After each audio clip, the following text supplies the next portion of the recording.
course it's changed because everybody's using digital. Very few people use film. Film is more sort of, film. Pattie Boyd spent decades staying quiet about the dark truth behind her fairy tale life. She was the face of the swinging 60s, married to a Beatle then. Inspired Layla. But at 81 she's finally talking. The violence, the control, the way two rock legends treated her like a trophy to be won. In her recent interviews, Boyd revealed beatings that left bruises, affairs that destroyed her spirit, and drugs that nearly killed the men she loved. What she's sharing now isn't pretty. It's the story everyone suspected but no one dared say. Pattie Boyd was born on March 17, 1944 in Taunton, Somerset. From the moment she entered the world, her life never stood still. Her father, Colin Boyd, was in the Royal Air Force, and that meant the whole family was always moving. In 1946, they went to Scotland where her brother, Colin, was born. Just a year later, they moved again to Guildford in Surrey and her sister Jenny arrived. But the biggest shift came in 1948 when her father left the RAF and took them all the way to Nairobi, Kenya. Pattie was only 4. She didn't get to settle in before being sent off to Nakuru school as a boarder. She was just a little girl, far from her parents, learning to survive on her own. That early start to loneliness stayed with her. Kenya was beautiful but uneasy. By 1951, another sister, Paula, was born. But at the same time, the country was stirring with fear. Trouble was coming, and Pattie felt it in the air. The Mau Mau uprising began in 1952, bringing violence, death, and terror. That same year, her parents divorced. She was 8 years old, coming home from boarding school on break, only to find her entire world turned upside down. Her mother, Diana, married another man in 1953, Bobby Gamer Jones. And just like that, the family was packed up again and sent back to England. Pattie was 9, yanked from the African sun and dropped into the grey, unfamiliar suburbs of Surrey. She tried to fit in, but nothing felt right. She missed Kenya, the air, the sounds, the sense of belonging. She didn't understand what was happening, only that her new stepfather didn't feel like a father at all. What she didn't know was that there were even more secrets. 2 half-sisters from her real father's second marriage, whom she wouldn't discover until much later. The blended family kept growing. 2 more half-brothers came along, David in 1954 and Robert in 1955. But instead of bringing closeness, the house grew heavier. Behind the curtains, her stepfather became violent. From the time she was 9 until she was 17, Pattie lived in fear. He beat her for the smallest things, even for spilling tea. Her siblings suffered too. One of her brothers remembered being locked inside a cupboard for hours, but no one talked about it. In 1950s Britain, people kept their pain quiet. The scars were hidden, but they cut deep. Pattie started believing that love was supposed to hurt. In 1955, her mother sent her away to a Catholic boarding school in East Grinstead. Pattie was 11, separated again from her siblings, forced into another world of rules and silence.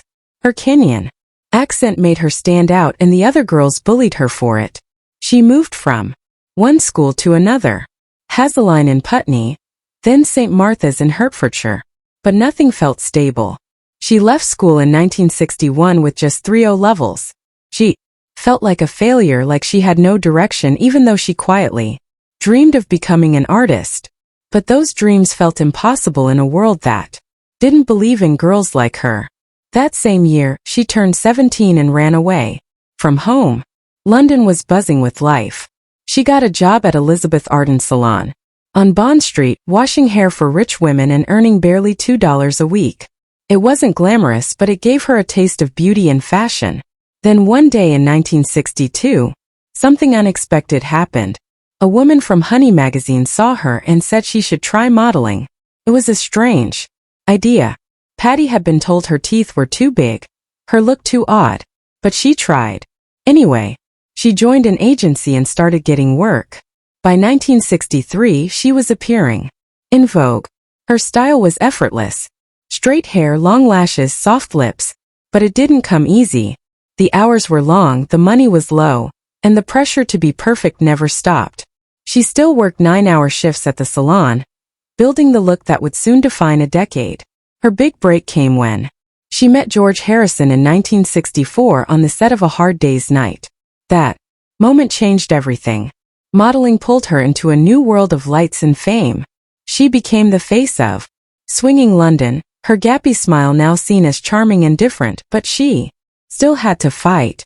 She spent $200 in 1963 to secretly fix her teeth just to stop the criticism. She wore miniskirts for Mary Quant, posed in Paris, and filmed TV commercials for crisps and shampoo. In 1965, she landed the L'Oreal campaign that made her a star. Her face was everywhere on television, in magazines, on posters and shop windows. By 1966, she was making $30 a day, flipping her blonde hair for Dop shampoo ads that symbolized youth and freedom. But the truth behind the camera was darker. She worked 12-hour days under burning lights, barely eating to stay thin. Most days she lived on black coffee and cigarettes. The smile people loved was masking hunger, exhaustion, and hidden trauma. Still, the world kept watching. Directors like Richard Lester put her in their ads. She appeared on more than 40 magazine covers by mid-1966. She was the image of a generation, but not always by choice. That same year she traveled to India for a Vogue shoot. Was supposed to be spiritual and exotic, blending fashion with mysticism. She wore sars henna and bindis, posing on the houseboats of Dal Lake in Kashmir. But she got sick from the food and lost 10 pounds. She smiled through the pain even while smuggling hashish back home, risking everything. Her photos captured a new look. East meets West. But they came at a price. Back home the pay wasn't fair. By 1967, Pattie had started demanding better treatment. Men in her industry made more. Agencies took huge cuts. So she stood up. She refused jobs. She joined with other models like Twiggy and started pushing for overtime and fair contracts. She even wrote for teen magazines, quietly teaching girls how to speak up. That same year, during an Aussie Clark show, she helped unionize the models, forcing organizers to pay fairly.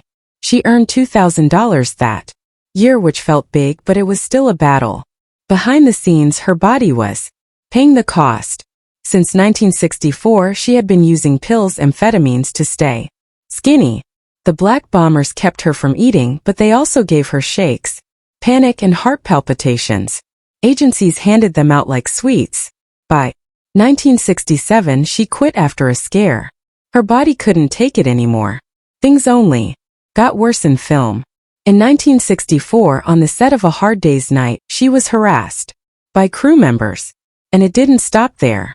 In theater work like The Knack, directors tried to use their power over her. In 1965, one producer told her she had to earn a role in